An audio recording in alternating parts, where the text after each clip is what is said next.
knowing about Allah, اللہ تعالیٰ کے بارے میں جاننا کہ اللہ تعالیٰ کون ہے، اللہ تعالیٰ کے ناموں کے بارے میں پڑھنا.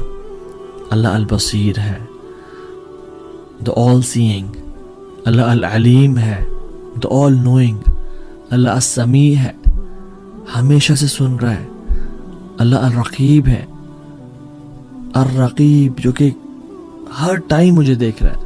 اللطیف جو کہ each and every minute details کو دیکھ رہا ہے. شہید، الشہید شاہد ہے، وٹنس کر رہا ہے مجھے.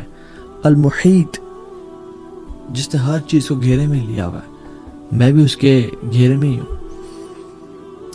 اور عائشہ بنت ابی بکر رضی اللہ عنہا کہتی ہیں کہ میں بیٹھی ہوئی تھی اور ایک عورت آئی، رسول اللہ صلی اللہ علیہ وسلم سے بات کرنے لگی. ان کا نام تھا خولہ بنت ثعلبہ. اللہ کے نبی صلی اللہ علیہ وسلم سے بات کر رہی تھی and she was talking to him in a very low pitch, low voice. کہتے کہ ہمارے درمیان بالکل کچھ میٹرز کا فاصلہ تھا. میں نے چاہا کہ میں ان کی بات کو سنوں، بٹ مجھے ان کی بات نہ کچھ سمجھ آ رہی تھی اور کچھ سمجھ نہیں آ رہی تھی. تو I couldn't figure out یہ بات کیا ہو رہی ہے، کیونکہ وہ اتنی آہستہ آواز میں بات کر رہی تھی. اور کہتے ہیں وہ بات کرتے کرتے اللہ اکبر، جبریل امین آسمانوں سے وحی لے کے آ گئے. قد سمع اللہ قول التی تجادلک فی زوجہا وتشتکی الی اللہ. اللہ نے سن لی اس کی بات جو آپ سے جھگڑ رہی ہے اپنے شوہر کے بارے میں اور اللہ سے شکوہ کر رہی ہے. واللہ یسمع تحاورکما، کہ اللہ تعالیٰ نے تم دونوں کے ڈائلاگ سن لیا. ان اللہ سمیع البصیر، اللہ تعالیٰ ہر چیز کو سنتا ہے اور جانتا ہے. تو عائشہ کہتی ہیں کہ I was amazed کہ میں اتنے دور سے نہیں سن رہی اور اللہ رب العالمین نے 7 آسمان کے اوپر عرش کے اوپر سے ان کی بات کو سن لیا. کہتی سبحان الذی وسع سمعہ الاصوات، پاک ہے وہ ذات جس کی سماعت ہر چیز کو اپنے گھیرے میں لے کے رکھی ہوئی ہے. تو ہر چیز کو سنتا ہے، ہر چیز کو دیکھتا ہے. دوسرا tip, recite the Quran with contemplation with تدبر. قرآن کو کثرت کے ساتھ پڑھیں اور جان لیں کہ قرآن ہمیں ہر قسم کے گناہ سے نکال لے گا اگر ہم قرآن کو پڑھتے ہیں تو. اور سلف کہا کرتے تھے کم من معصیت فی الخفاء منعنی منها قوله تعالی ولمن خاف مقام ربہ جنتان. اللہ اکبر. کہتے ہیں کہ کتنے ہی گناہوں نے مجھے اپنے رب کی نافرمانی سے بچا لی، یعنی کتنے ہی گناہوں سے میں بچ گیا اس آیت کی وجہ سے. وَلِمَنْ خَافَ مَقَامَ رَبِّهِ جَنَّتَانِ، کہ جو اپنے رب کے سامنے کھڑے ہونے سے ڈر گیا، حساب سے ڈر گیا، اس کے لیے 2 جنتیں ہوں گی. اور یہ آیت وَهُوَ مَعَكُمْ أَيْنَمَا كُنْتُمْ، وہ تمہارے ساتھ تم جہاں بھی ہو.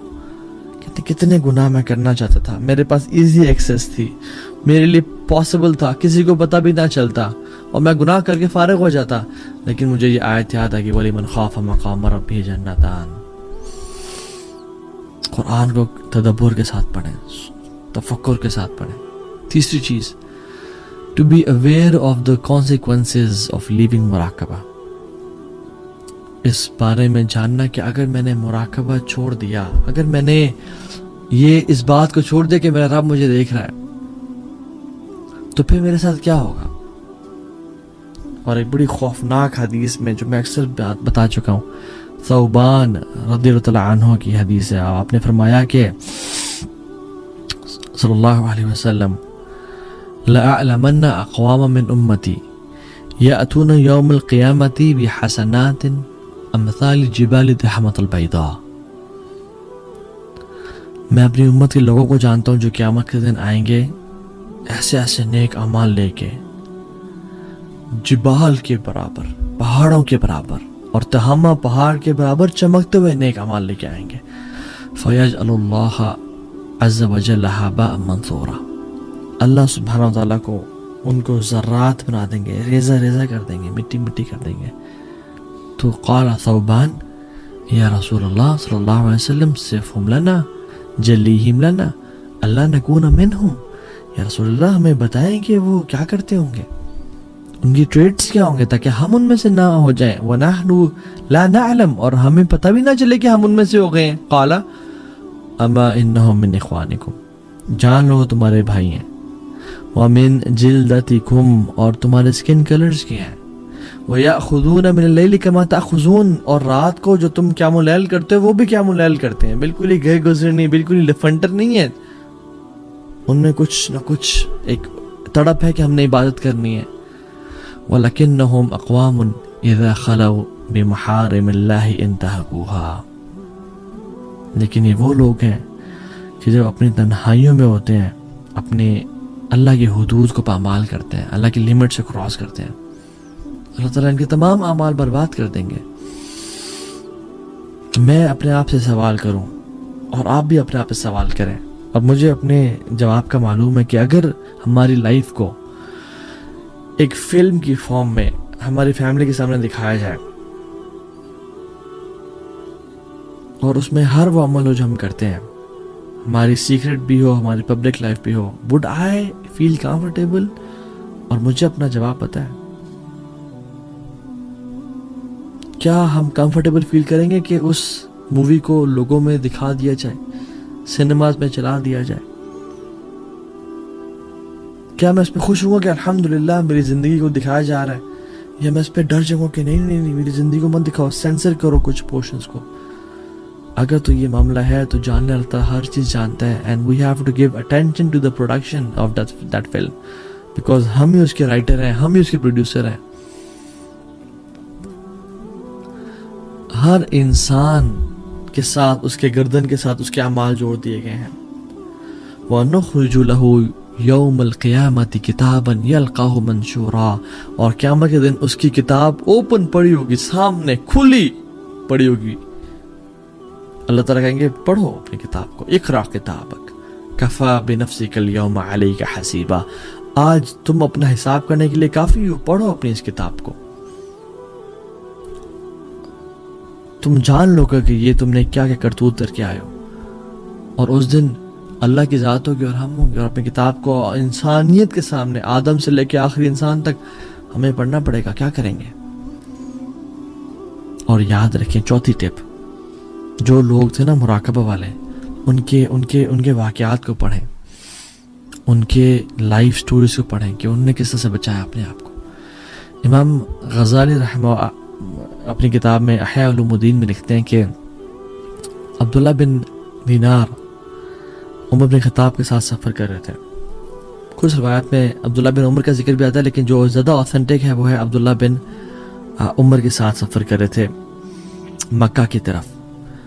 تو عمر بن خطاب نے ایک شخص سے کہا کہ رات پڑاؤ ڈالا، لیٹ ہو گئے. ایک شخص چرواہا گزرا تو کہا کہ ہمیں بکری دے دو، ہمیں تمہیں پرچیز کرنی تم سے. اس نے کہا کہ نہیں مملوک، میں تو غلام ہوں، یہ بکریاں کسی اور کی ہیں. تو اس نے کہا، عمر بن خطاب نے اس کو ٹیسٹ کرنا چاہا، اس کا مراقبہ کیسا ہے، اس کے دل میں اللہ کی حیا کیسی ہے. انہوں نے کہا کہ دے دو، اور مالک کو بولنا کہ بھیڑیا کھا گیا، کچھ پیسے ہم سے لے لو، اپنے پاس رکھ لو، اور مالک کو کہنا کہ بھیڑیا کھا گیا. After all accidents happen. تو اس نے جواب دیا، اور یہ جواب واللہ ہماری زندگی میں کافی ہمارے لیے. کہتا ہے فماذا اقول للہ، اپنے مالک کو تو میں کہہ دوں گا اس کو بھیڑیا کھا گیا، مگر میں اللہ کو کیا جواب دوں گا جا کے؟ کل کو مجھے اللہ کے سامنے کھڑا ہونا ہے. عمر بن خطاب بہت خوش ہوئے اس انسان سے اور اس کو پریز کیا، اور اگلے ہی دن اس مالک کے پاس گئے، اسے غلام خرید لیا اور اس کو آزاد کر دیا. اور کچھ روایت جن میں اگرچہ کلام ہے، یہ آتا ہے کہ اس کی بھیڑ بکریاں بھی جتنی تھی ساری خرید لی، اس بندے کو گفٹ کر دیا اور کہا کہ تمہارا گفٹ ہے یہ. اور پھر اسے کہا هذه الكلمة اعتقدك في الدنيا، اس کلمے نے تجھے دنیا میں آزاد کر دیا. وارجو ان تعتقك يوم القيامة، اور میں اللہ سے امید کرتا ہوں کہ تجھے یہ جو کلمہ ہے نا، قیامت کے دن بھی جہنم کی آگ سے آزاد کر دے گا.